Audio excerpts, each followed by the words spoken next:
We are in historic Gettysburg, Pennsylvania. And if you've never been here, I hope you'll put this on your bucket list because this is a very, very cool historic town.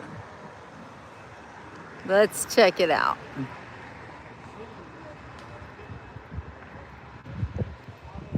And don't forget, all these buildings are very old. Okay, they're not old like Europe old. So if you live in Europe, you're like, you think this is old? It's not. But for America, this is very special.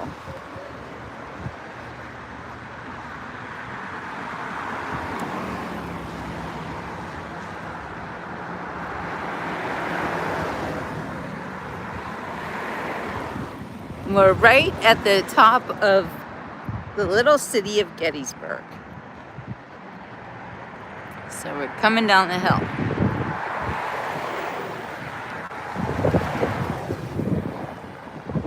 Hey, Laura.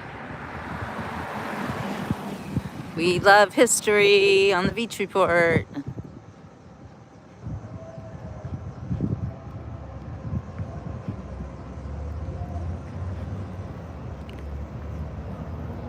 And the first thing we come to is the Jennie Wade House.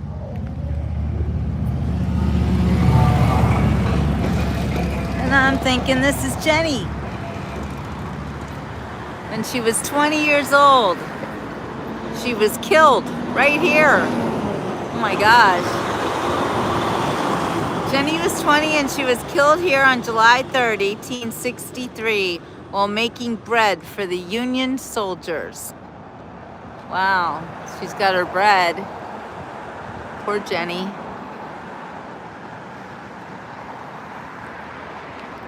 Your sister is dead. There's Jennie Wade. On the morning of July 1st, Gettysburg resident Jennie Wade and her family fled their town home to this brick double house, shared by her sister Georgia McClellan, to distance themselves from the fighting. The Union retreat to Cemetery Hill soon placed Jennie and the rest of the household in the direct path of danger. Hi, Karen. Despite the menace of stray bullets that constantly struck the house walls, Jennie busied herself furnishing water and baking biscuits for the many soldiers manning the nearby Union picket line. Early on the morning of July 3rd, fate claimed Gettysburg's only civilian fatality. Jennie was killed instantly by a random Confederate bullet while preparing biscuit dough in the kitchen. Her mother saw her fall and sadly informed the rest of the family, "Your sister is dead." The fatal bullet pierced the door, visible in the left side wall. And this was Jennie in 1861. The only Confederate fatality, civilian fatality of a Confederate bullet. Pretty flowers. Wow. That's pretty crazy.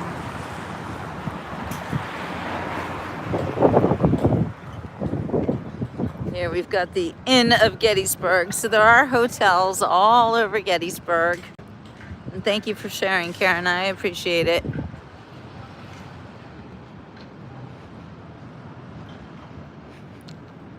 You know, it's funny, parts of Gettysburg are like so modern. You see the gas station, looks like a normal gas station. I mean, even this hotel, it's quaint, but it doesn't look old. And then you see these houses over here. And you know that many of them were built in the 1800s. Now, another fun thing is, you know, it's only September, but we're apparently getting ready for Halloween. I see a lot of Halloween decorations up here. It's like people are getting a jump start on the holiday. All right, here we come to another historic. This is the Wagon Hotel, Sharpshooters on Cemetery Hill. On July 1st, 1863, when the Union 1st and 11th Corps were routed on the fields north and west of Gettysburg, the defeated soldiers fled towards the citadel of Cemetery Hill. They passed through the town via Baltimore, Washington, and Stratton streets, with the Confederates in close pursuit. Fighting occurred in the streets and alleys. Opposing sharpshooters positioned themselves in houses and other structures in the southern end of town. The Wagon Hotel, once located at the intersection of Baltimore Street and Emmitsburg Road, served as the center of the Union skirmish line along the north face of Cemetery Hill. From this site, Union soldiers dueled with Confederate sharpshooters in the town, firing from the hotel's windows and through holes bored in the roof. William Kerr of the 73rd Pennsylvania recalled a brick house to the left of this place where several Confederate soldiers were killed in one window.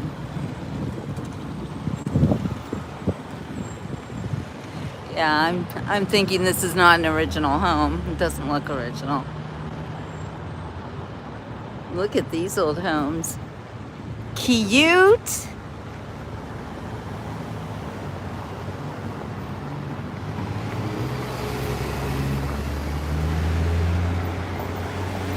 That house is for sale.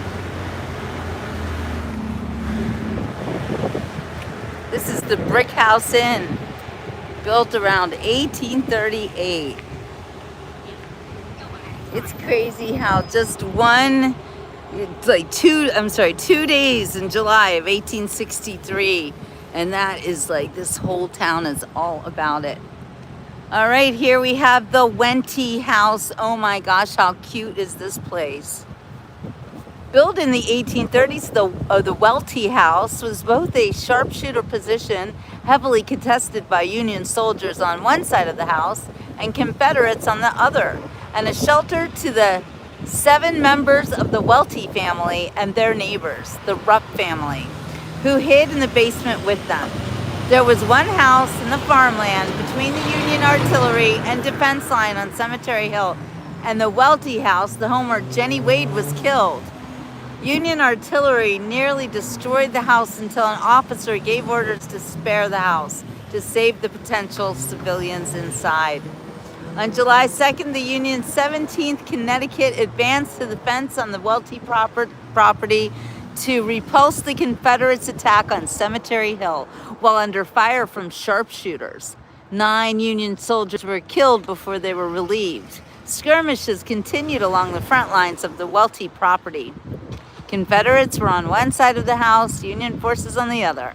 Captain John Lutz of the 107th Ohio remarked, "The enemy appearing in heavy force, the regiment was ordered to the south end of the town, where it posted behind a board fence, holding this position until 7 p.m. July 2, during which the heavy skirmishing was going on between the regiment and the enemy's sharpshooters." Unquote. The Confederates attacked Cemetery Hill that night, and scores of men lay dead in its aftermath. Wow. Oh, this is cool too. This is just history everywhere. History everywhere. John Rupp wrote the following letter to his sister, which describes how he took his family across the street to shelter in Solomon Welty's cellar, which has a spring that runs to this day and would have provided them with drinking water. This story was supported by one of Solomon's daughters, who shared a story of hiding in the basement during the Battle of Gettysburg, shortly before her death of old age. What a beautiful house this is, seriously.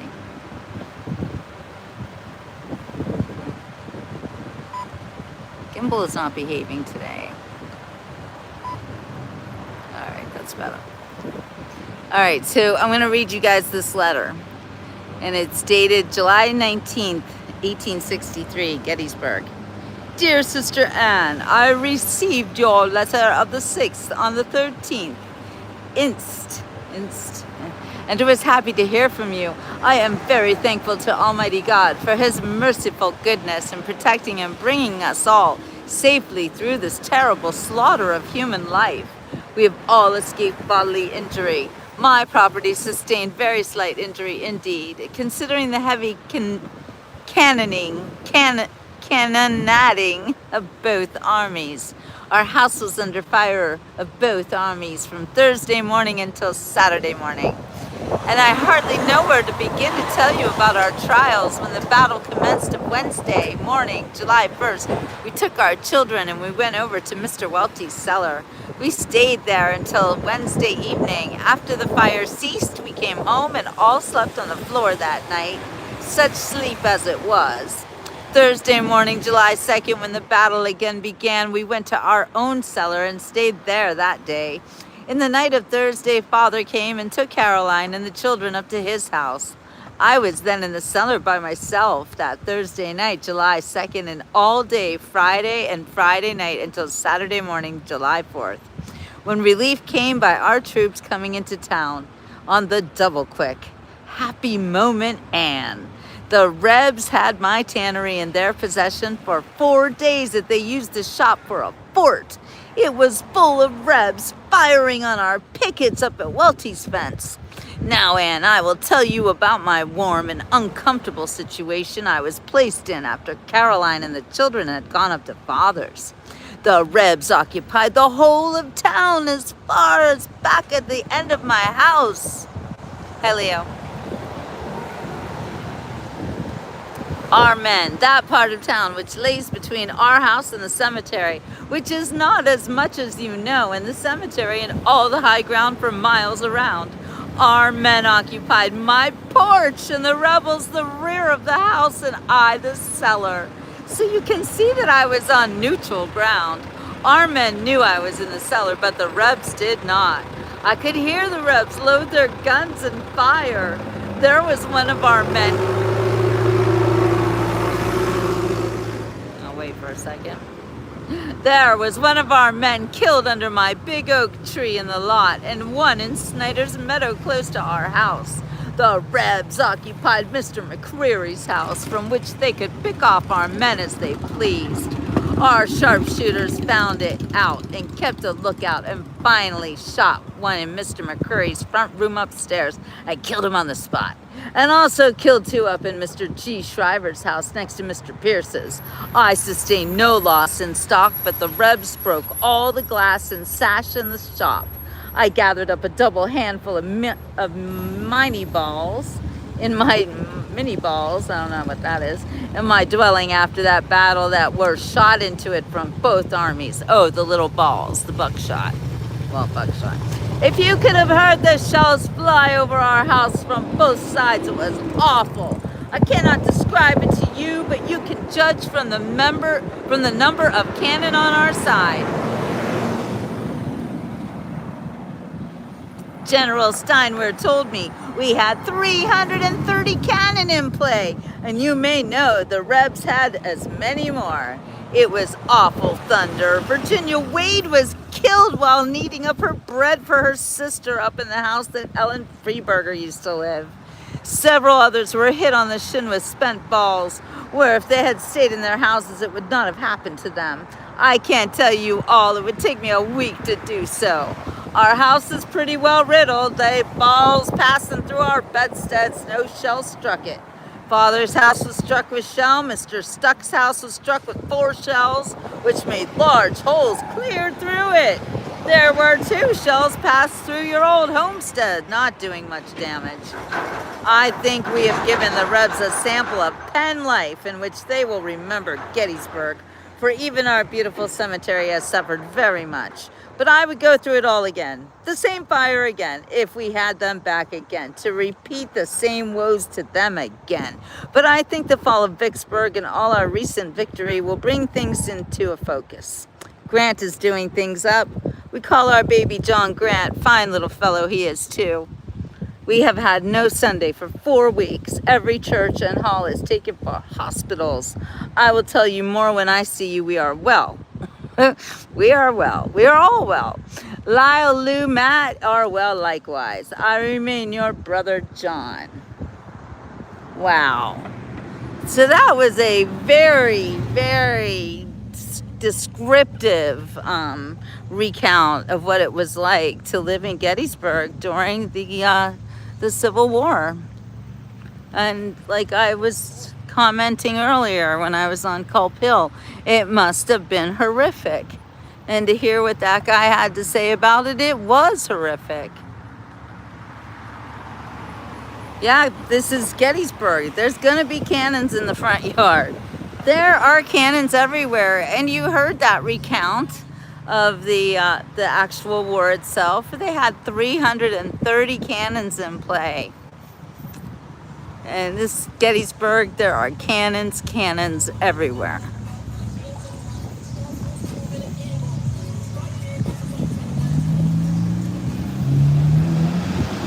Little green area.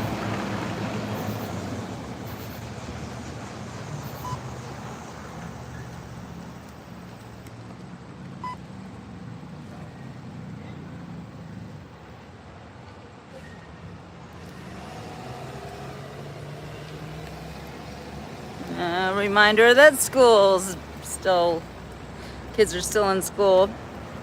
Okay, here's the McCreary House we just heard about. This was the yard and site of the Samuel McCreary House, along the extreme advance of the Confederate skirmish line in front of Cemetery Hill.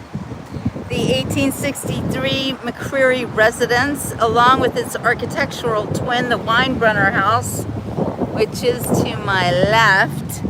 Okay, that must be the Weinbrenner House right there.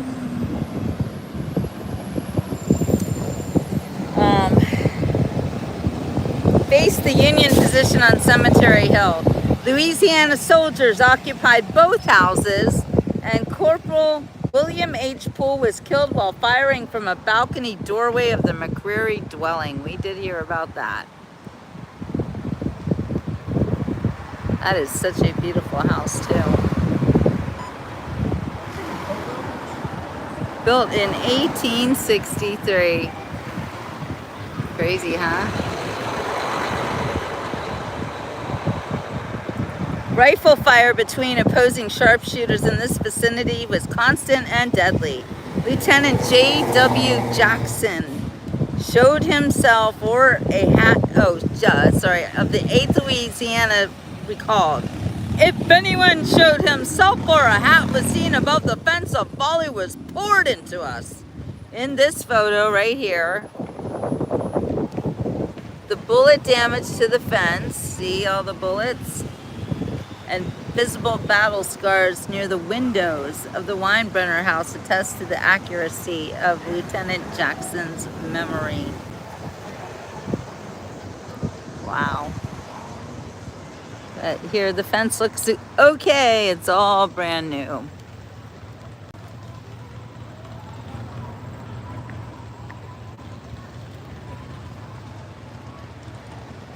The Battle of Gettysburg. Now we've heard of it now. Look at this old house. There's some Confederate soldiers there guarding the backyard. And cannons. Cannons everywhere. Welcome, Marky Mark. Yes, we must all learn history. I think it's so important. Here's a winery, the Cider House. The Cider House Rules by John Irving is one of my favorite books, by the way. Can't tell how old that house is. Must not be that old. You know, here, if a house is historic, there's going to be signs all around.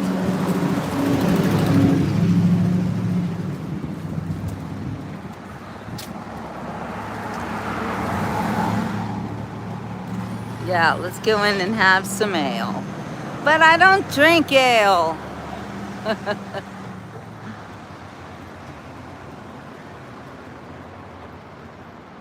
I feel like these houses are really reminiscent of Philadelphia, actually. They're very Pennsylvania.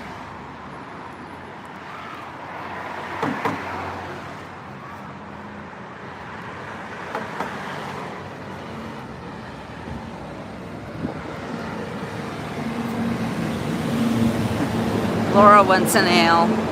All right, Laura and Marky are gonna stop for an ale.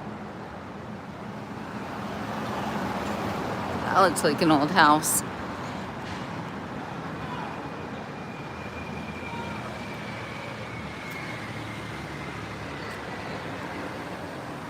I'm gonna go across the street, see what we've got over here.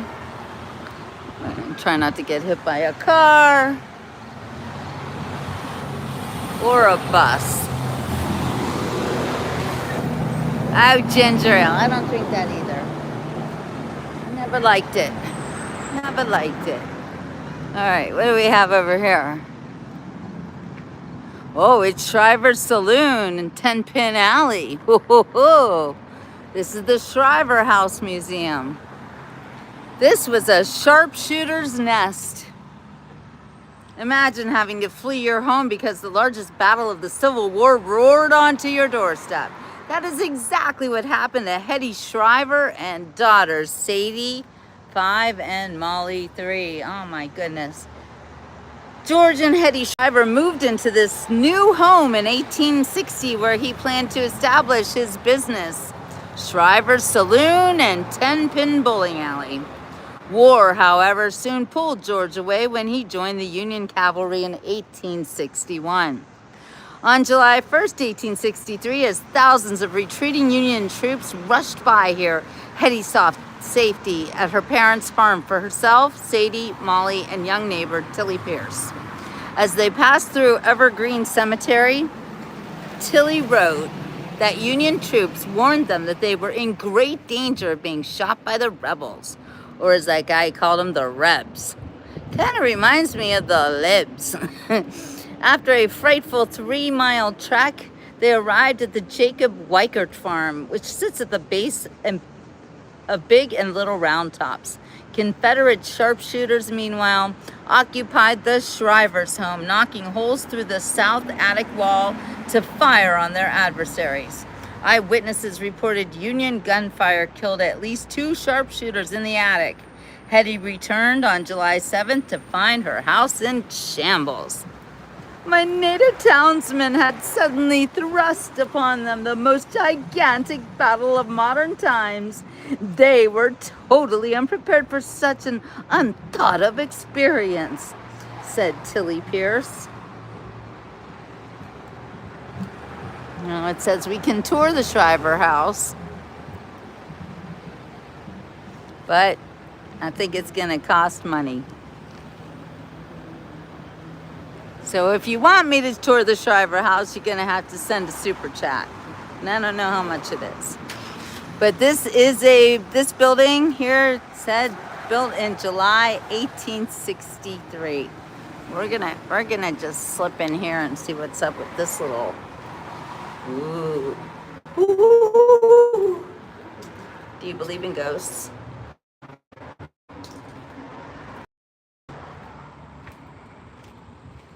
Hetty Shriver's demonstration garden. Oh, well, isn't this fun? Wow. Okay, we should all have gardens like this. This is what's known as a 4-square garden. Now you can see the numbers. Oh, for the servants, that's a good observation.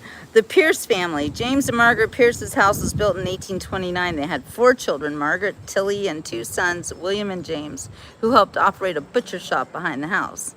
26 inches of open space stood between the Pierce and Shriver's homes where the Shriver House Museum shop, built in 1888, stands today.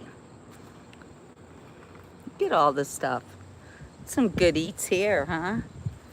I see a lot of corn growing in Pennsylvania right now. In 1860, the Shrivers paid $290 for a lot of ground on South Baltimore Hill, called Baltimore Street today, to build a new home for their growing family. Sadie was 5 and Molly was 3. George also planned to open a new business here. Yeah, the Shriver Saloon in 10 Pin Alley. Shriver Saloon in 10 Pin Alley was located in the cellar of this house. This house.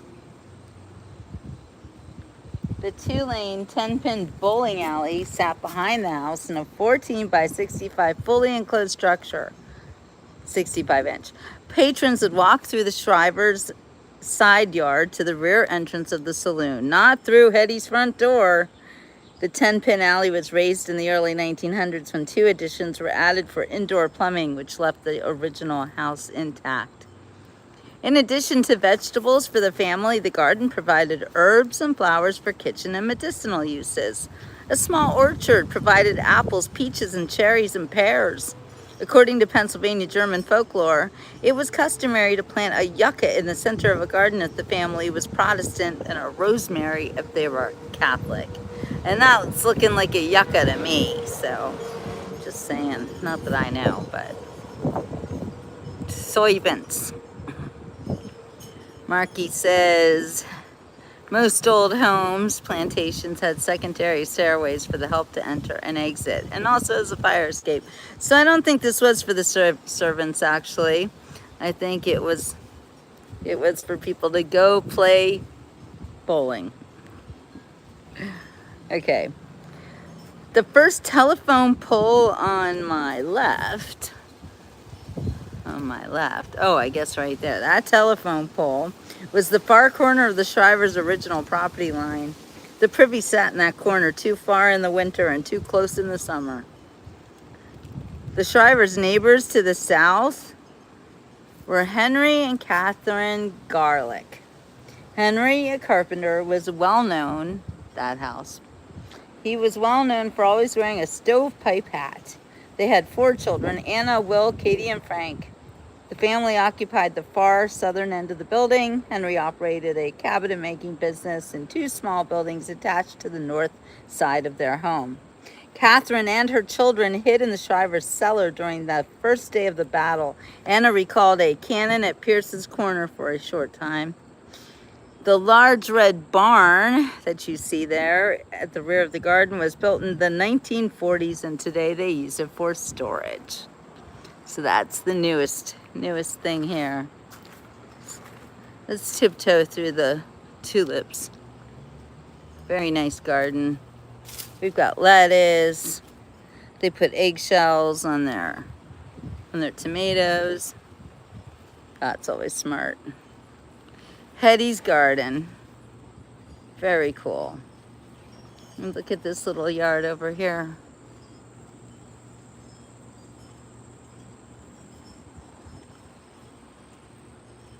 In the backyard of these homes. Well, thank you, Mark. Here we've got some victuals. Okay, we're gonna go back the way we came. We'll go see how much it costs to go in.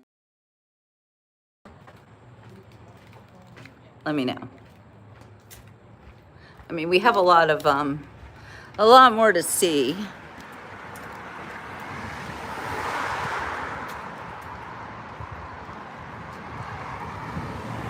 It's open. The Tillie Pierce House is an inn. Oh wait, let's read this. The Pierce House. I can see them yet.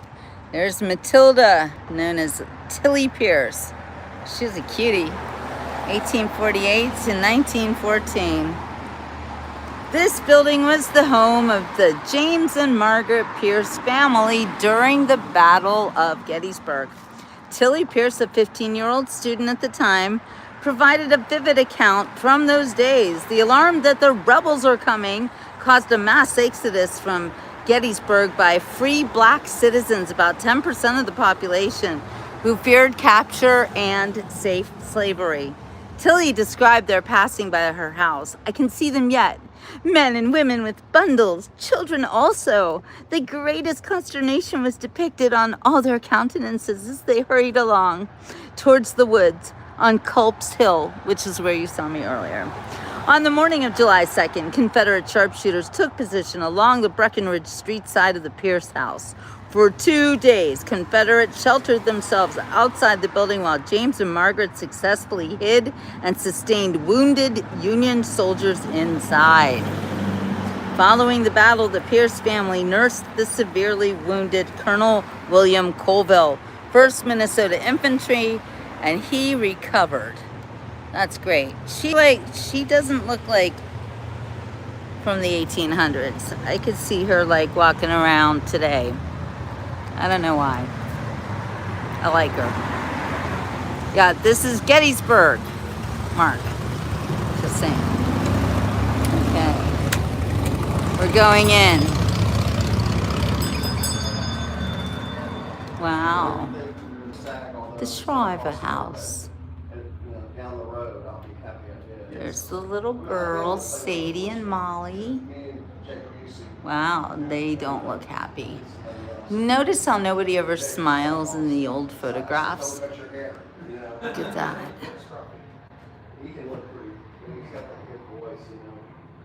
Their clothes. Oh, they're dollies.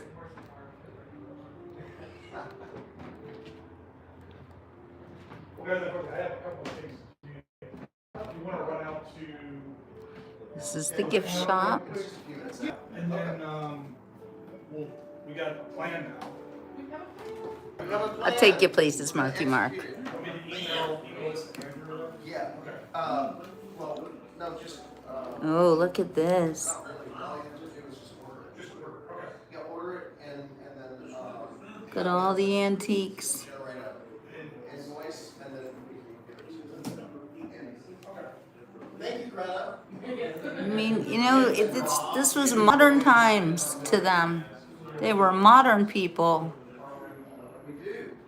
Where are they? Here's the bullets. Would be so cool to find a bullet, wouldn't it? That's a Union mini ball right there. .58 caliber Union mini ball. That's a Union bullet. That's what they meant by that. That was the wallpaper in the kitchen. Wow. Look at their glasses.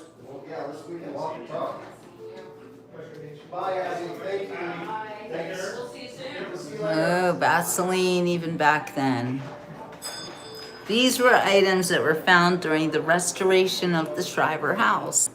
Some of these items are from the period of time in which the Shrivers lived in this house.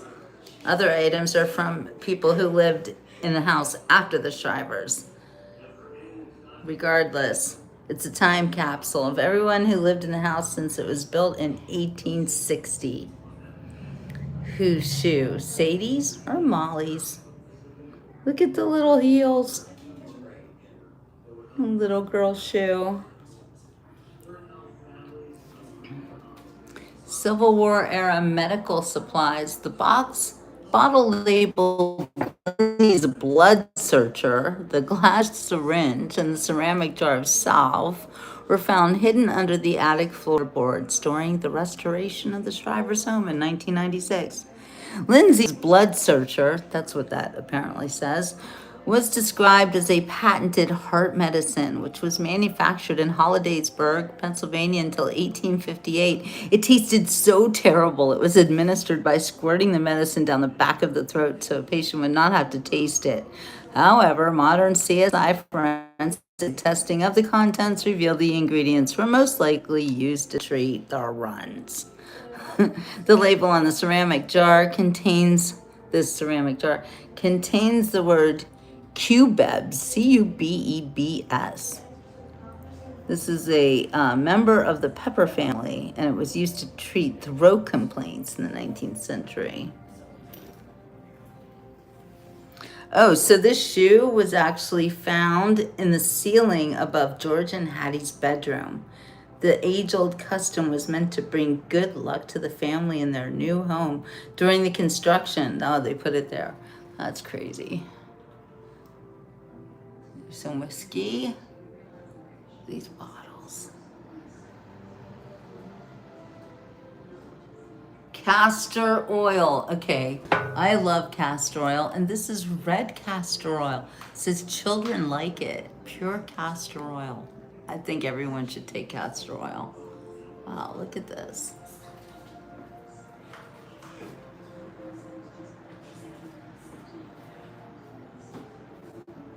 Could you imagine stuff they found in the house? So George Shriver's family came to America in 1790. Wanting to sound more American, the family changed the spelling of their name from Shriver to the more anglicized version, Shriver.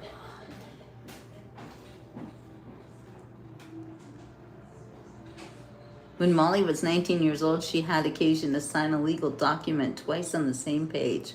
One signature appears as Molly Shriver, while the second is spelled Molly as C.H. Shriver. That was confusing.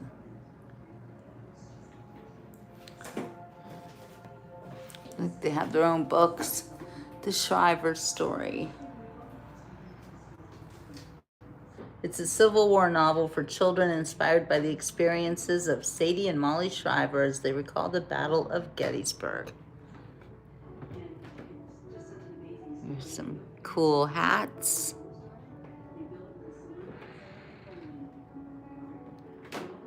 Oh, the Eagles won. That's why my son-in-law seemed so happy today. He was in a good mood, which he usually is anyway. I think he might have been in a bad mood if they'd lost, though.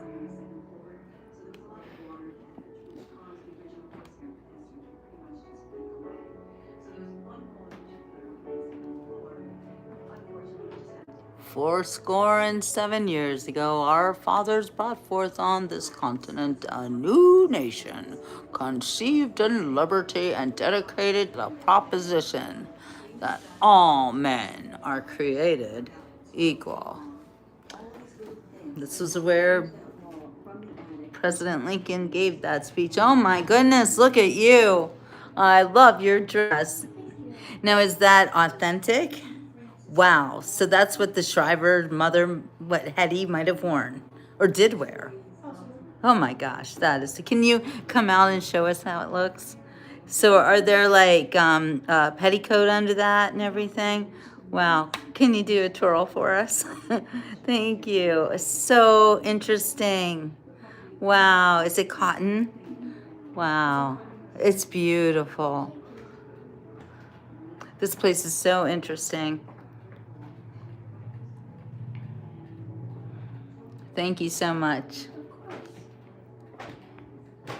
All right, guys, we're going to go back out onto the streets of Gettysburg. Look at this door. This is like, I can't get out. It's old. It's very old. All right, did you like that? That was fun. I liked it. Tillie's house.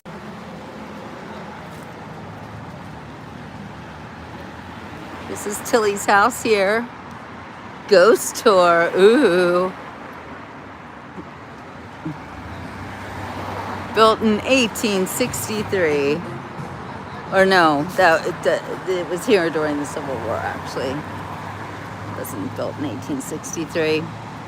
So there's lots of ghost tours around here. People love that kind of stuff.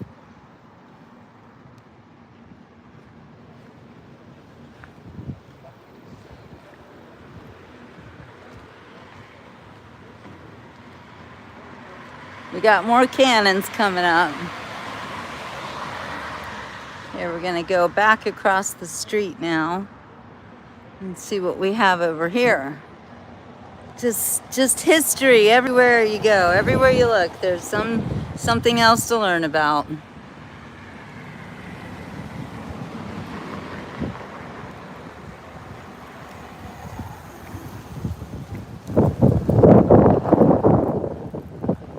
It's the general store. It's an ice cream general store. It's the Baltimore Hill Creamery. Have you ever been to, I've never been to Arkansas, ever. Nope. All right, this looks like a place we need to walk around. Civil War. There's me reenacting store O. I think this is where you buy the stuff if you want to do reenactments. Hello. Hi. Everything you need.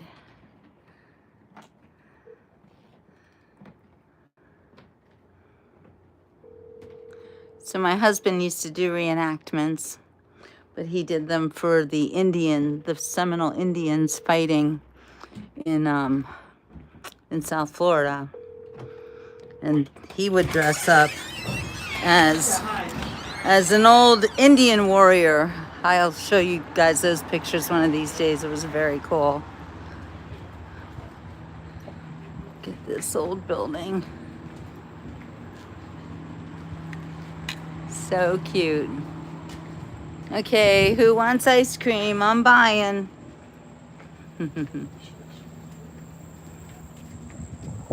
See, we're lucky we didn't have to pay for that girl to twirl around for us and show us her beautiful dress.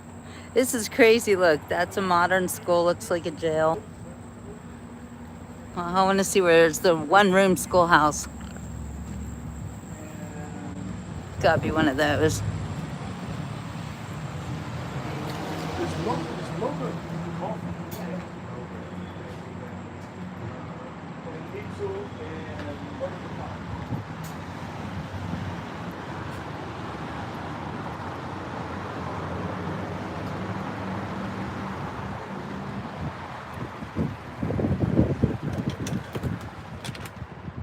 Oh, look at that door. I thought that was a person. Well, this is what it would look like if you're coming into the store in the 1860s. Well, partly. And you wanted to buy some clothes. Gosh, some of these clothes look actually like they really came from the 1860s. Just looking, thanks. Very interesting. Baby clothes. Cool. Oh, look, the hats. You know, I like my hats. Look on the stairs. The stairs. Wow, hats. Everywhere, hats. Yeah, these aren't the hats that I normally wear. I might wear that one, though. Yeah, he didn't say much. Wow, this is so neat. What do we have over here? It's the campaigner's corner. You know, politics was pretty contentious back in the 1860s. So contentious that they started a war. Again, you guys, war is hell. Let's not go there. Let's not do that. I'll bet the ghosts of this town would be telling us, no war, never do it. It must have been, thank you so much. You too. It must have been such hell for these people. I mean, you can read it, the history here, reading the words of the civilians who lived here during the time of July 2nd and 3rd, 1863. It was horrible. They sound like they were wrecked. So this is where Jennie was born. Poor Jennie.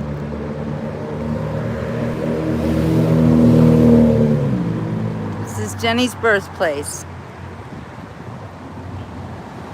In this modest weathered house, constructed around 1820, Mary Virginia Jennie Wade was born on May 22nd, 1843. She was the second of 6 children of James and Mary Philby Wade. She spent her childhood here, attending local schools and helping with her father's tailor shop. In 1854, the family moved to a new house on Breckenridge Street. During the battle, Jennie and her mother were visiting the home of Sister Georgia Wade McClellan. We saw that there on the morning of July 3rd, 1863, while working in the kitchen, Jennie was killed by an unknown Confederate sharpshooter, becoming Gettysburg's only civilian fatality in the fighting. In the early 1920s, John White Johnston, a Rochester, New York businessman who had become fascinated with the Wade story, bought this house and the Breckenridge Street house. On May 21st, 1922, he dedicated a bronze plaque here in a ceremony attended by Georgia Wade McClellan. Wow, she was still alive. That is crazy. Mary Virginia Wade, heroine of the Battle of Gettysburg. Wow. And Georgia lived a good long life.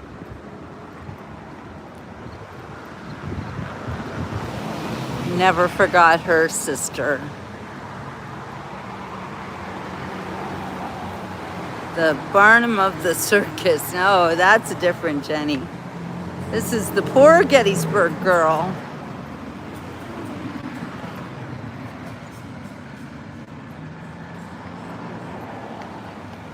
Look at these homes. Just amazing. Well, this one needs a little work.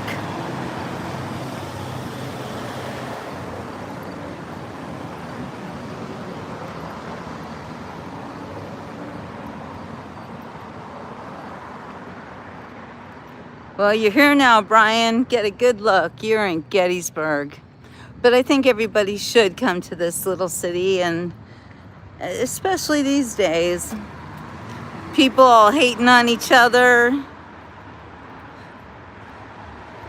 The libs and their death cult. We have to stop with that. And I know they'll say, it's both sides, but it's really not both sides. There's one side that really does want to make America great again. And then there's another side that really doesn't. And that's a problem. Okay, we're at the Presbyterian Church. Yes, the Jennie Wade House, Ryan, I just passed it. You'll have to go back. The churches of Gettysburg were the first to offer their facilities to serve the needs of wounded soldiers born from the battle on July 1st, 1863.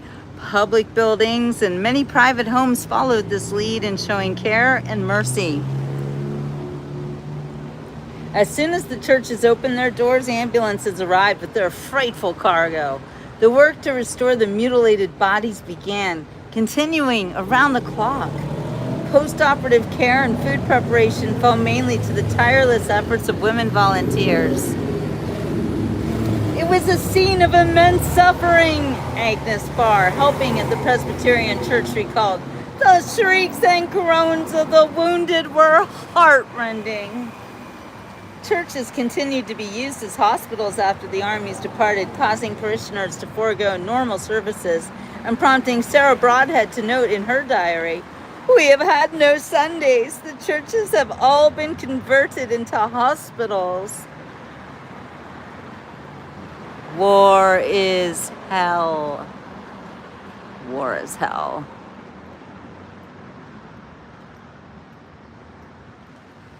That's a beautiful church, too. Army of the Potomac Medical Department, Field Hospitals, Cavalry Corps. The hospitals of the 1st Division Cavalry Corps were located June 30th in this church and other nearby buildings and fell into the hands of the Confederates on the evening of July 1st. The wounded of the cavalry commands were later cared for here and in the hospitals of the infantry divisions. Medical Director, Cavalry Corps, Surgeon Geo Pancoast. U.S. Volunteers 1st Division Surgeon Abner Hard. 8th Illinois Cavalry 2nd Division Surgeon W.W.L. Phillips. That's great that they honor all the surgeons who are soldiers. Abraham Lincoln attended services at this church on November 19th, 1863. Wow, after the war, the day he dedicated the National Cemetery and delivered his Gettysburg address. The pew he occupied has been retained in the sanctuary. How cool is that? You know who else was a member of this church? Dwight D. Eisenhower. From February 1st, 1961 to March 28, 1969. And the pew he occupied has been retained in the sanctuary. That is very cool. I'm glad you're here, Ryan. Have you liked and subscribed? I need your help, guys. I can't do it all by myself. Look at this. It says, may peace prevail on earth in lots of different languages. That's cool. What do we have here? Battle line on Middle and High Streets. Uncertainty and dread. Here's the Gettysburg family suffering through the battle in the safety of a cellar. Oh, I wonder which family that is. Following the retreat of Union forces to Cemetery Hill on the afternoon of July 1st, 1863, the Confederates occupied the town of Gettysburg until early morning on July 4th. The main Confederate battle line facing the Union forces on Cemetery Hill ran east to west here along High and Middle Streets. Life for Gettysburg citizens during the Confederate occupation was both confining and dangerous. Families sought safety in their cellars. A continuous sharpshooter's duel between skirmishes made movement along the streets hazardous. Albertus McCreary, whose house was nearby, now the site of Prince of Peace Episcopal Church, recalled, "The bullets were continually flying across our yard so that none of us dared to go out." Despite the constant danger, only a few civilians were hurt, and only one, of course we know, Jennie Wade, was killed. The real suffering was from mental anxiety. In the words of one townsperson, every hour was one of uncertainty and dread. Well, that's just awful. Yes, there are ghost hunter places everywhere. So this is Abraham Lincoln giving the Gettysburg Address, and I think we're going to have to say it now. 77 years ago, our fathers brought forth on this continent a new nation, conceived in liberty and dedicated to the proposition that all men are created equal. Now we are engaged in a great civil war, testing whether that nation or any nation so conceived and so dedicated can long endure. We are met on a great battlefield of that war. We have come to dedicate a portion of that field as a final resting place for those who here gave their lives that this nation might live. It is altogether fitting and proper that we should do this. But in a larger sense, we cannot dedicate, we cannot consecrate, we cannot hallow this ground. The brave men, living and dead, who struggled here have consecrated it, far above our prior power to add or detract. The world will little note, nor long remember what we say here. You're wrong about that. But it can never forget what they did here. It is for us, the living, rather, to be dedicated here to the unfinished work which they fought here, have thus far so nobly advanced. It is rather for us to be here, dedicated to the great task remaining before us, that from these honored dead we take increased devotion to that cause for which they gave the last full measure of devotion, that we were highly resolved that these dead shall not have died in vain, that this nation under God shall have a new birth of freedom, and that government of the people, by the people, for the people shall not perish from the earth. Delivered November 19th, 1863. Amen. Thank you, Ryan. Yes, you can almost see the ghosts of the 1863. Hello. Wait, hold on. Are you doing I am doing a YouTube. Can I be in the video? Sure you can. We have a We have a guest here. What's your name? My name is Blaze. Hi, Blaze. You like to be on YouTube? Yeah, I've never been on it before. Oh, look, this is Blaze's first time on a YouTube video. Well, welcome to YouTube world. Thank you. What are you doing in Gettysburg today? Well, I was in school, but then I got off of school. Oh, you live here? I live around here. I live close to like Biglerville. It's on like the border. Oh, yeah? Do you live in one of these old houses? No, but my grandma does. Oh, really? That's really cool. Her dad actually died in the like house because he's really old and he built the house. Wow. And we'll actually see like him walking around and like stuff moving. One time he turned on the TV by himself. Listen to this. So you guys wanted to hear some ghost stories. Wow, that is so cool. So you're actually a descendant of this town. Yeah. Yeah. Wow. Look at this. You never know. I'm so glad that you're here. Thank you. Thank you for coming on my. This is called the Beach Report. The beach report? The Beach Report. We're from Florida. Okay. Well, I'm from Florida, and you've got 56 people watching you right now. Yay. Yay! Well, thank you so much. I'm glad to meet you. Do you have any more ghost stories for us? Yeah. Okay, tell us a ghost story. So on the 4th of July, when we were at the like close to the tower watching the fireworks, Yeah. and there was this like we just saw like something. We think it's a deer, but we're not really sure. Something just walked across the woods Yeah. and then like onto the railroads and then just disappeared. Wow. We think it's a deer though, but Oh. it might be a ghost. Huh. You never know. Nope. Any more stories? I mean, the July 4th would be a good time for ghosts because Yeah. that was when it happened. I mean, I don't really have any more stories. I know I have a lot of my mom's stories. Yeah. But they're like kind of just like her dad walking, or well, her granddad walking around the house. Like a ghost? Yeah. Oh, wow. One time he opened the fridge and then a jar of juice spilled. Our That- grandma had just made like a lemonade from her garden. Yeah. And the fridge randomly opened and it spilled. That's so crazy. Mhm. Oh my gosh, that house must be really cool. It is. Huh. Is it around here? Yeah, actually, if you go that way Yeah. and turn left Uh-huh. and walk down there, Uh-huh. you might see it. It's like a yellowish house. Okay, we'll look on the way back.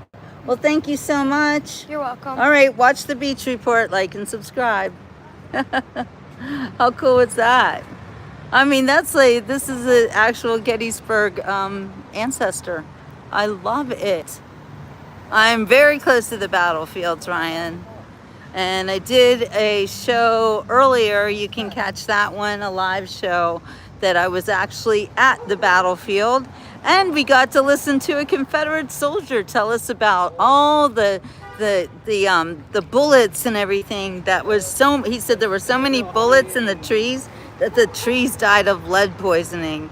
Isn't that crazy? Okay, now we're going to talk about Gettysburg politics. This is the compiler office. I don't know what that means, but Gettysburg compiler office.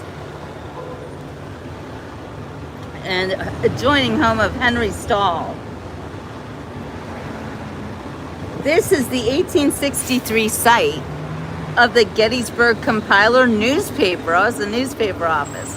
Gettysburg's weekly voice of the Democratic Party and the home of its outspoken publisher, Henry Stahl. During the Battle of Gettysburg, Stahl took into his home a badly wounded Union officer and persuaded a Confederate surgeon to come and perform a life-saving leg amputation. Okay, now that is adorable. Wait, look at this, you guys. You guys are awesome. Oh my gosh, look at the dog. Now I've seen it all. How cute are they? You know, I think they have like a bike week here. All right, anyway, getting back to the story. This humanitarian act led to Stahl's temporary incarceration at Fort McHenry in Baltimore for allegedly aiding the enemy to capture a Union officer, a charge of disloyalty concocted by a local Republican seeking political revenge. The breech of the cannon Penelope is seen protruding from the pavement nearby, right there. Traditionally, Penelope was fired in Gettysburg streets to celebrate local Democratic election victories, but it was abruptly silenced in 1855 when an overload of powder ruptured her barrel. Fittingly, the old political cannon was memorialized in front of the voice of the Democratic Party. One thing I forgot to tell you about this town Yeah, tell her. is if you go to, like, so you know where the candy store is, right? No. Is it down there? I saw it, but I don't remember. It's down this way? I'm trying to think of where I am and where it's at. You know where the St. James Church is? I don't know where anything is. I'm new here. Well, I'm not sure exactly where it is, but there's this candy store, and Yeah. if you walk past it and go up to the church, Uh-huh. it's St. James Church. If you walk like down the alley that leads to Lee's Buffet, sometimes you can see ghosts there. That's where we get the most ghost activity. Ghost activity. Wow. It is a haunted town. It is haunted. Everyone knows that, right? Yeah. Yeah. Okay, well, thank you so much. You're welcome. You're so helpful. I have my own little tour guide. An ancestor of Gettysburg is my tour guide. I think he's like 12. I love it. How cute is that kid? There's a cannon behind me. Yeah, there's cannons everywhere. Oh boy. Ah, the zodiac and astrology place. No, thank you. I don't really believe in that stuff.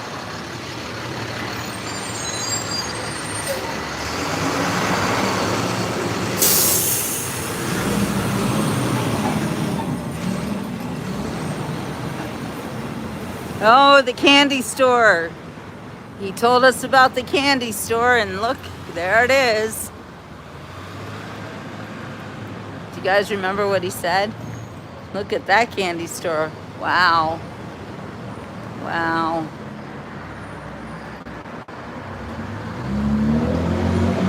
All right, we got to go in. He might be a ghost. Oh my God, Mark. You never know, right? Oh, isn't this fun? Hi. I loved this stuff when I was a little kid. Those honey sticks. Oh, they got some of the old time candy here. Oh my gosh, Hubba Bubba.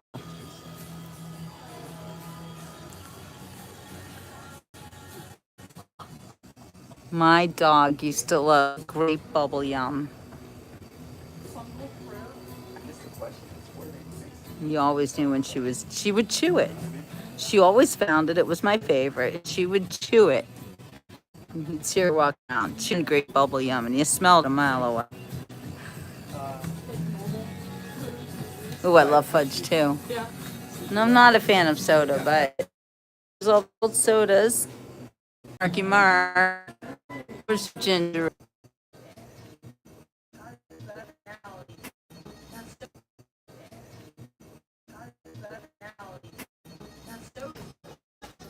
All right, we're gonna go out before when that happens.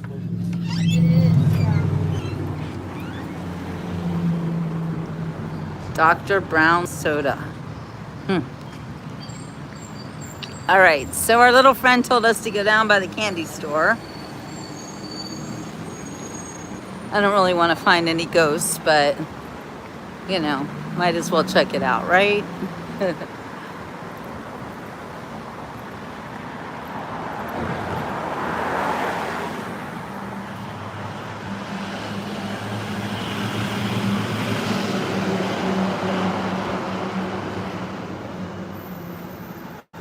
Yeah, what if that little kid was a ghost?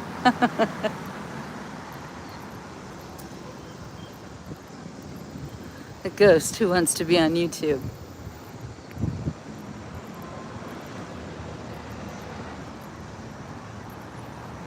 That's so cool too that his grandfather built the house that his family, or that his grandmother lives in. or his great-grandfather. Wait, how does that work? This is grandma. She's probably in her 80s. I don't know.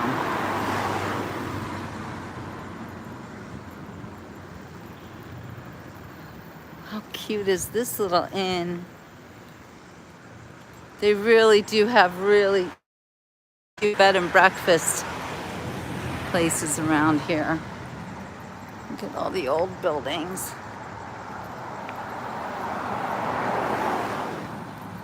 And it's time for another cannon and a history lesson.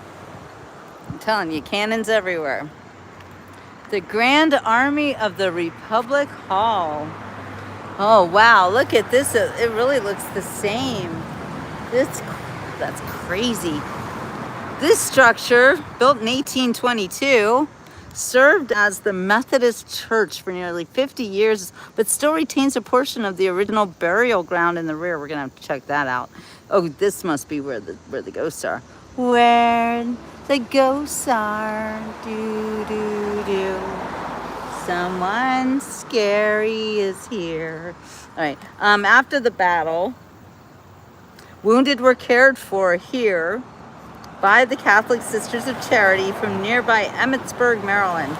In 1880, the Methodists sold the building to the trustees of the Corporal J.H. Skelly, Post 9 of the Grand Army of the Republic. GAR, a Union veterans organization. Skelly, a Union soldier from Gettysburg, was mortally wounded at the Battle of Winchester, Virginia on June 13, 1863. During its active years as a GAR post, the building became a true welcome center with thousands of returning veterans hosted here during frequent campfire meetings. Restored in 1990 by historic Gettysburg, Adams County, the building is used for community functions and is the home of Camp 112, Sons of Union Veterans of the Civil War.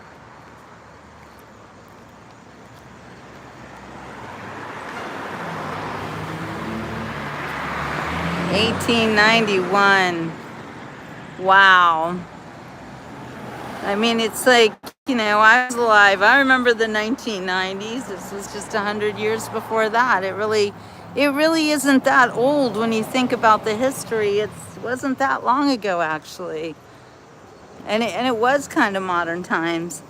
I mean, World War II, my grandparents were alive for that. Our country's so young. And it has a lot of really sad history. And there's the cemetery.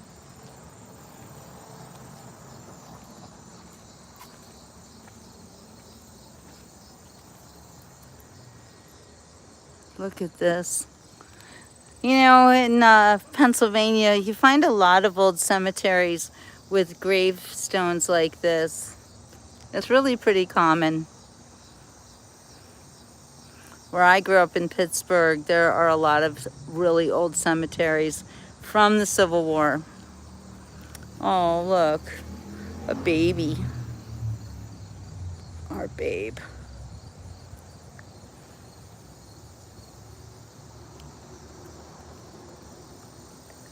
This person died in 1835. Didn't even go through the war. Didn't know there was a war.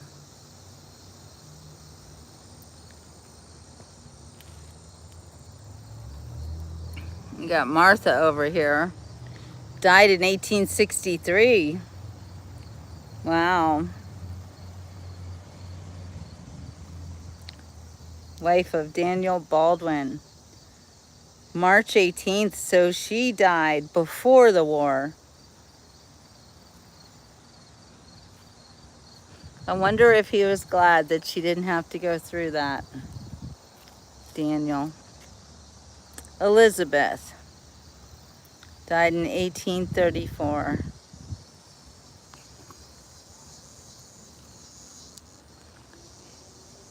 Oh, here's a little boy, 10 years old. Oh no, a little girl, Leona Stouch. Died July 18th. I can't tell if that's 1851 or 1831. Age 10. Our son. Oh, it's a boy. Yeah. A lot of children died during the years of the early 1800s. That's why people had a lot of children, because they didn't all make it. Sickness and accidents. It was a dangerous world back then. So I'm gonna fix my phone here. Okay, sorry about that, guys.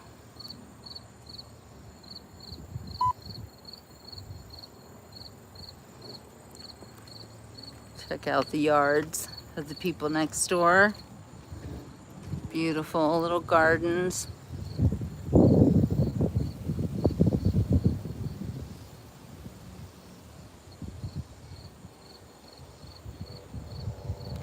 And also from the history that I'm learning, it sounds like a lot of these homes, like Gettysburg, really had a growth spurt in the years right before the war. People were building new homes. They were... Okay, what are these? What kind of berries are these? They're not mulberries. I don't know what they are, but they look yum. I'm not gonna eat them, but I want to.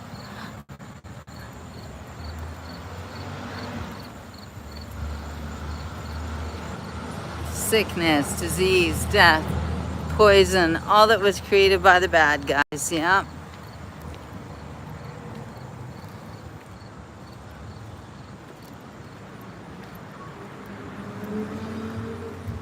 Let's get a good look at that cannon. They all look like this. I mean, these are actually modern cannons. They're made of metal. They're not made of wood. Made of metal. The wheels are, oh no. The wheels are made of wood.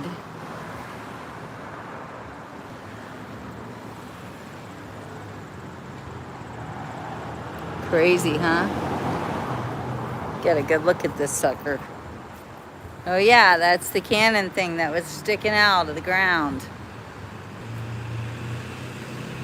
Look, all these cars that get shot. Dangerous, dangerous.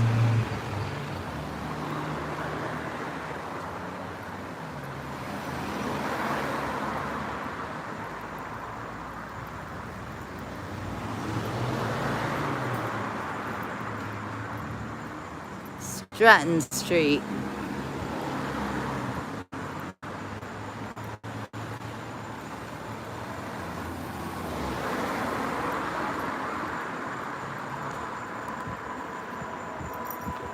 No idea where I am. Oh, look, I'll bet that's where they kept their horses. That's another thing, this area, you do see horse-drawn carriages with Amish or maybe Mennonite people.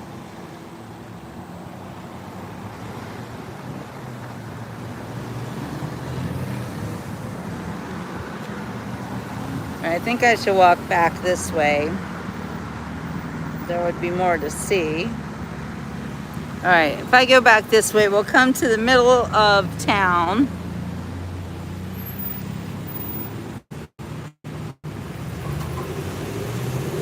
Well, I'm glad we didn't see any ghosts.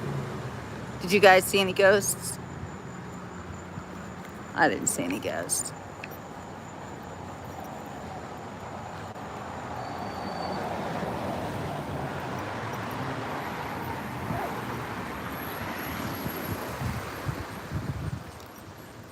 Across the street.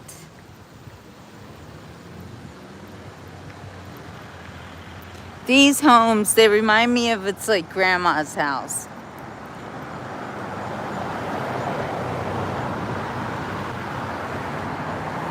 It's like your grandma would live there.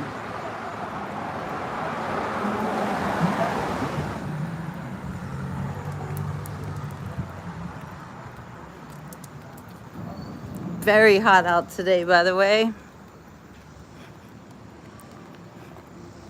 So as I walk down the street, I'm going to take this opportunity to ask you to please like and subscribe to today's beach report. I know we're not on a beach, but we'll return to the beaches at the end of the month. We're traveling all month now, and our next stop after this is going to be Maryland and go hang out with my cousins. I'm very blessed to have friends and relatives all over the country, and I love to go visit them, and we always have a great time. So, but actually I'm going to Pittsburgh. I have a book signing on the 23rd in Cranberry Township, and then before that I will be in Blairsville. Well, actually I'll be in Shanksville on 9/11 for the Flight 93 Memorial.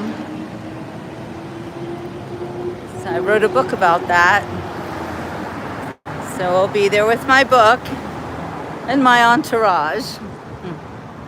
So my peeps will be coming with me. So we're gonna have a nice group on September 11th in Shanksville. And then after that we'll be in Blairsville. We're gonna do a bunch of book signings and even a book party. So if you're in the Blairsville area, let me know, I'll hook you up. All right, you guys, I'm gonna show you, this is, oops, we're coming up to the center of town. Sorry about that. Check it out. So cute. This is Gettysburg proper. This is where the action happens.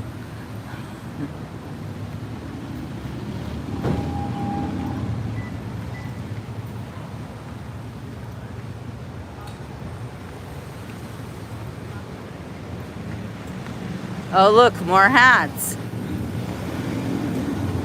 It's funny, some of them are modern and some of them are not.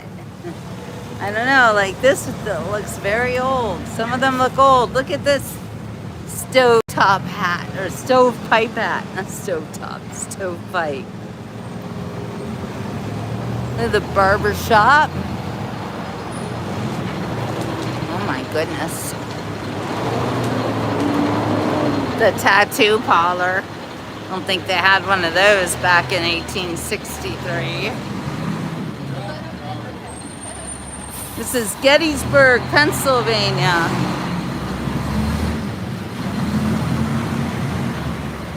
One of this country's most historic towns that unfortunately had to go through a horrifying war. The Civil War of 1863, and these people were terrified. You know, prior to that, they thought they were living in a modern, everybody's normal, and then everything got out of control. And here we have our friend, Abraham Lincoln, returning to visit. Oh, look at this. Who is this guy? Look at that hat. Abraham Lincoln was tall. What are they reading? What are they doing?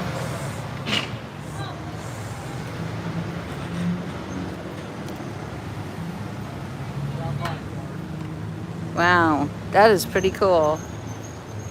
That is really pretty cool. Okay, let's read some history as we look at, oh look, it's the Masonic building.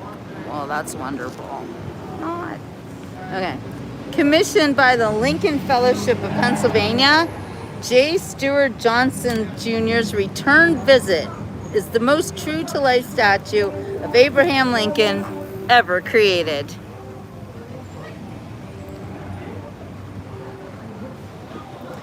An 1865 cast of Lincoln's face by Clark Mills. Here's the cast. Wow, that's crazy. And an 1860 cast of Lincoln's hands, his actual hands, wow, by Leonard Folk, defined the starting point of Johnson's work. He sculpted Lincoln and then dressed the statue with a replica suit and coat, patterned from clothing once worn by the president. The shoes are based on an outline made by Lincoln's immigrant bootmaker, Pennsylvanian Peter Kaler, something like that. Look at these shoes. That is crazy. He sculpted Lincoln and then dressed the statue with the replica suit and coat patterned from clothing once worn by the president. All right, we read that. Okay, the bronze Lincoln points with his hat toward the second floor of the Willis House, where he probably finished writing his Gettysburg Address. He didn't use AI to do it either, just saying. A late 20th century tourist's eyes follow the president's uplifted hand. At the November 19th, 1991 dedication, sculptor J. Seward Johnson remarked, "I grew to feel Lincoln, the man, the individual, a person of great dignity and vision. I wanted him here on the sidewalk within our reach. That's why I have done my best to bring Lincoln to the likeness of life, to live amongst us and among the coming generations of Americans. We welcome him back here today to breathe new life into his message of equality and dignity for us all." This is the only known photograph of Lincoln at Soldiers National Cemetery site, November 19th, 1963, when he visited. That is very cool. So that's really what he looked like. This is the best likeness ever, and this is what his hands looked like. He was a tall fellow. That's him, our President Lincoln. And that's exactly what his hands look like. That is so cool. Here's the David Willis House. Abraham Lincoln was a guest of Wills in this house, November 18th and 19th, 1863. Here he met Governor Curtin, and others greeted the public and completed his Gettysburg Address right here in the Wills House. So it's a big house. So Abraham Lincoln slept here the night before his immortal address at the cemetery. That is amazing.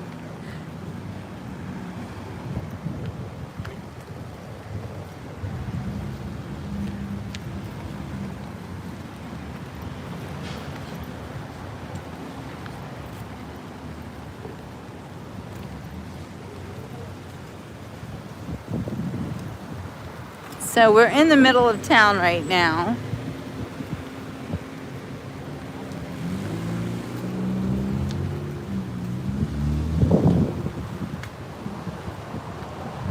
Lincoln Square, aptly named.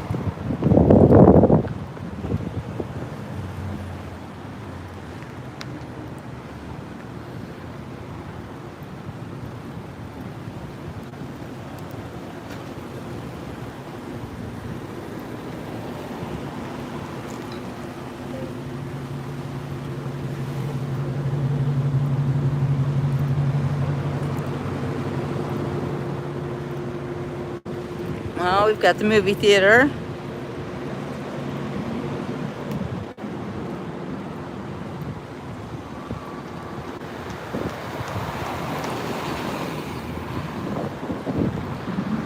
I'm gonna walk back this way.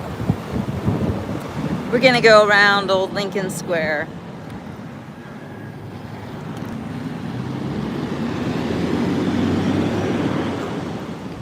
Here's the old pub.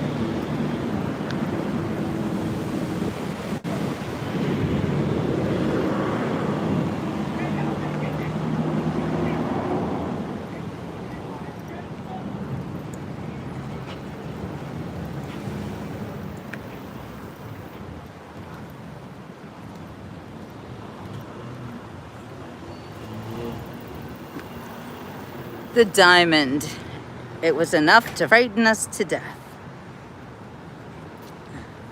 Oh my gosh. Troopers of the 35th Virginia Battalion gallop into the diamond.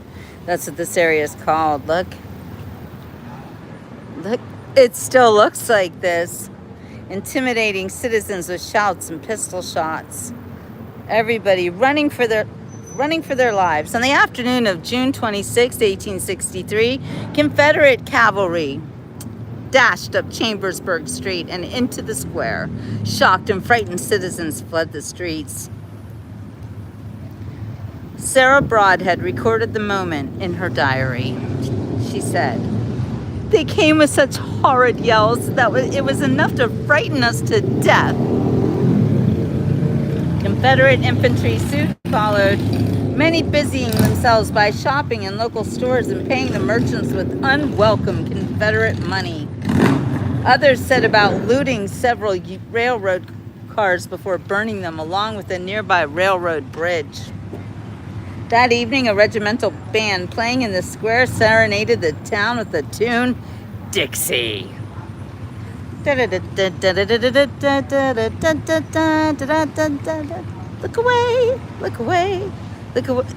Dixie, I have the hiccups. I don't know why I have the hiccups. Look away, Dixieland. Yeah, they didn't like that song. Anxious citizens arose the next morning to find the Confederates gone from Gettysburg, moving east towards York. Yeah, but they came back. That was June 26th. And then the games began on the 3rd of July.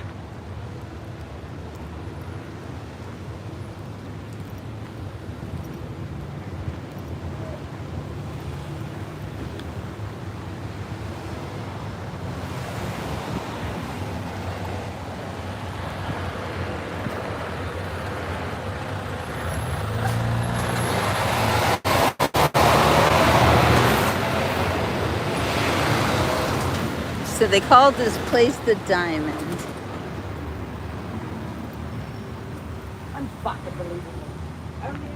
I wish the people still believed that all men were created equal, because I don't think they believe that anymore. It's a shame.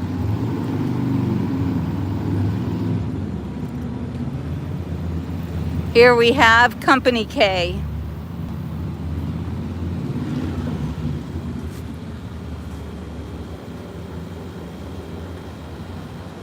Mustered into Pennsylvania service on June 8th, 1861. Mustered into federal service June 26, 1861. This monument was erected in 1991 by the Adams County Company K Memorial Committee as a remembrance of the more than 2,000 Adams Countians who participated in the American Civil War, waged between 1861 and 1865 in a successful effort to preserve the Federal Union. So casualties of Company K sustained were 17 who died in service and 23 were wounded.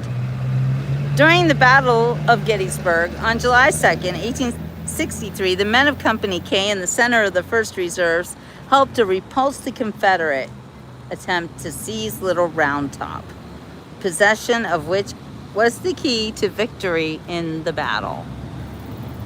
You've all heard of Little Round Top, right? I love the flowers in the middle.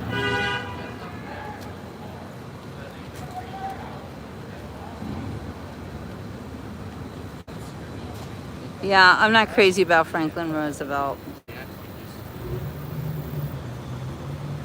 Oh no, that's Herbert Hoover I'm thinking of. So what we're looking at here is the Stover Schick building. And it looks exactly the same thing. During the Battle of Gettysburg, this federal-style building, erected in 1817, housed Professor Martin Stover's family and J.L. Schick's General Store.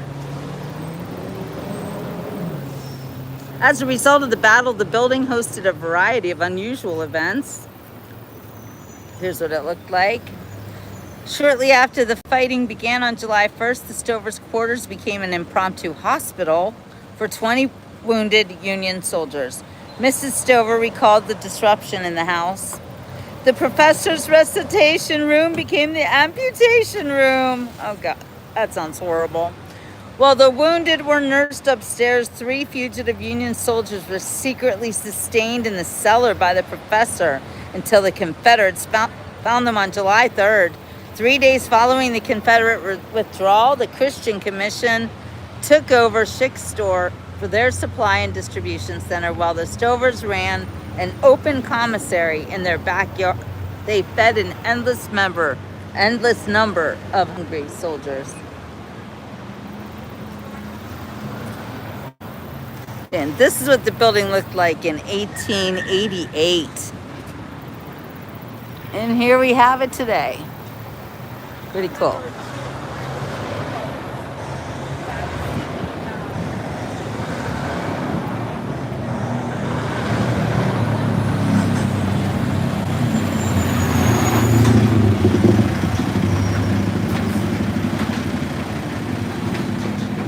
We've got modern stores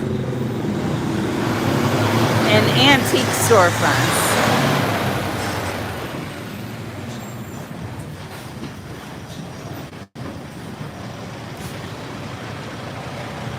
All right, let's get a little taste of Christmas in Gettysburg. This is the Christmas store.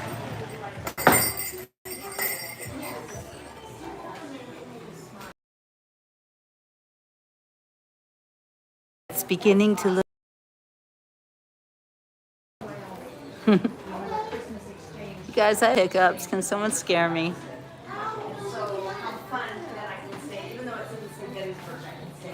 Someone's gonna yell, "There's a cannon behind you!" From Germany, by way of Gettysburg. Yes, there we go. Thank you. Thank you. You have a good day. You too.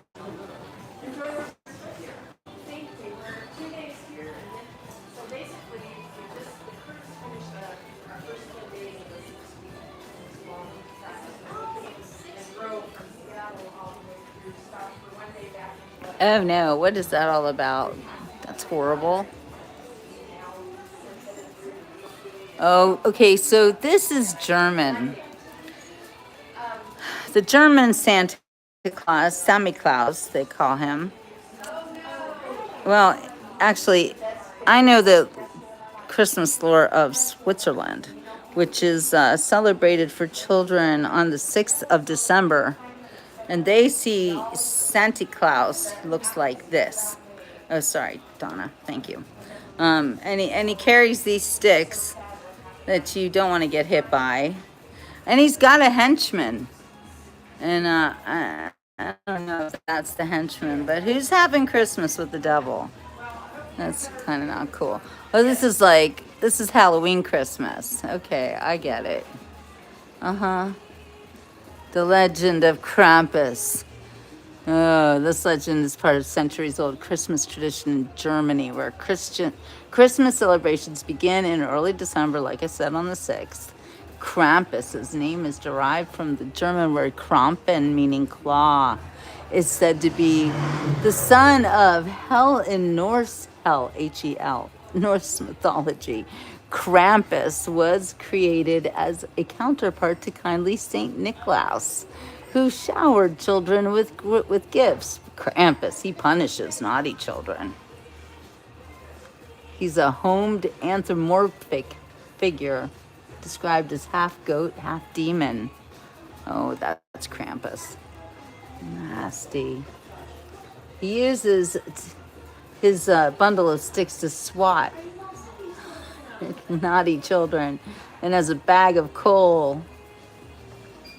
Oh my gosh, on the night of December 5th, like I said, when Christmas celebrations start in Germany, after Krampus would take a child, oh my goodness, he would keep them prisoner in his lair in the underworld and would gobble them up entirely. My goodness. You know, there's a lot of these weird stories. You know, Hansel and Gretel and the eating of children. I don't want to go down that rabbit hole. It's not nice. But it is a real thing. So, you know, they talk about it like, oh, that's crazy. No, they really do that. It's a real thing, unfortunately. It's a beautiful city. Absolutely gorgeous. These are cute.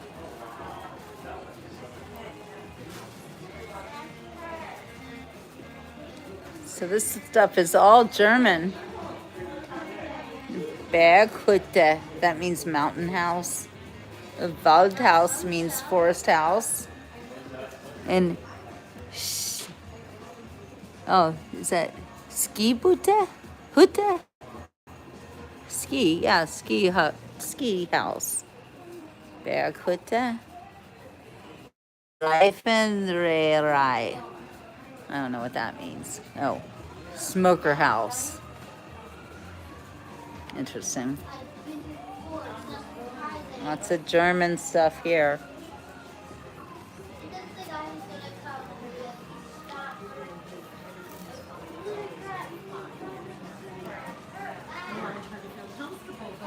If you like antiques, this is a great city for antiques. Now, as a child, my parents loved antiques. I hated them. I didn't like old things when I was a kid. Now I love antiques. Oh, look at this antique soda shop. How's that? I can hear and see now.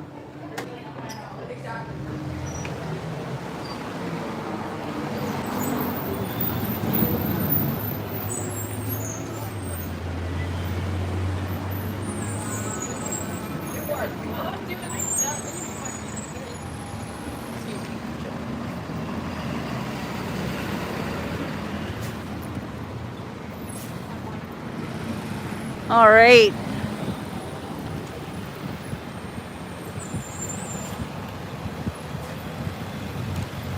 This is the end of my walking tour of Gettysburg, Pennsylvania. Thank you for joining me on today's location situation of the beach report. I hope you had a good time. I hope you learned something. I know I certainly did. But here's the real lesson of Gettysburg. War is hell. There should never, ever, ever be war ever again. And a war that ripped this little town apart. It's amazing that only one person was killed.